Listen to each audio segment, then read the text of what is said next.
आंदोलन होत असताना मार्गदर्शक सूचना काढली पाहिजे असं पत्र मिलिंद देवरा यांनी मुख्यमंत्री देवेंद्र फडणवीस यांना पाठवलंय। मराठा आंदोलनाच्या नंतर मिलिंद देवरा यांनी मुख्यमंत्र्यांना हे पत्र लिहिलंय। मुंबई ही देशाची आर्थिक राजधानी आहे, आंदोलनामुळे ती थांबली नाही पाहिजे असं सुद्धा मिलिंद देवरा यांनी आपल्या पत्रामध्ये लिहिलेलं आहे।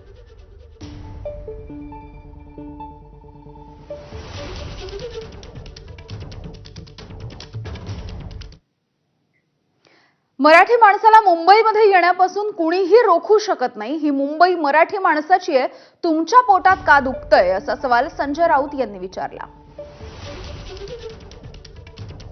मिलिंद देवरा आहेत, हे ज्या पक्षाचे खासदार आहेत त्या पक्षाचे नेते एकनाथ शिंदे आहेत, त्या पक्षाचा दक्षिण मुंबईतील जरांगे पाटील यांच्या आंदोलनास पूर्ण पाठिंबा होता। तुम्ही ज्या पक्षाचं नाव सांगताय त्या पक्षाच्या बॅनरवर हिंदू हृदय सम्राट शिवसेना प्रमुख बाळासाहेब ठाकरे यांचा फोटो आहे। मुंबईमध्ये आम्ही मराठी माणसं आंदोलन करू नाही तर हायदोस घालू, तुम्ही कोण आम्हाला विचारणार? ठीक आहे, कोर्टाने आम्ही बघून घेऊ। राज्याच्या मुख्यमंत्र्यांनीही रोखलं नाही। आझाद मैदानात आम्ही जाऊ, आम्ही पेड रोडलाही जाऊ।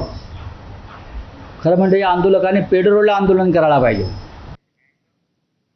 पाहूयात पुढची बातमी। मुंबईच्या लगत असलेल्या रायगड जिल्ह्यातल्या कर्जत इथे धर्मावरती आधारित टाउनशिप उभी राहत असल्याची तक्रार करण्यात आली आहे आणि याच तक्रारीची गंभीर दखल राष्ट्रीय मानवाधिकार आयोगाने घेतली। हलाल लाईफस्टाईल टाउनशिप या नावानं ही टाउनशिप उभारली जाते आहे। राष्ट्रीय मानवाधिकार आयोगाने आता राज्य सरकारकडे या संदर्भामध्ये अहवाल मागवलाय।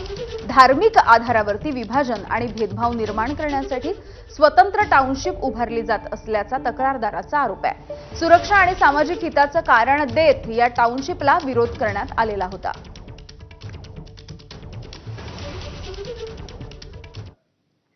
दरम्यान या संदर्भात आता राजकीय वर्तुळामधून नेमक्या काय प्रतिक्रिया उमटतात बघूयात।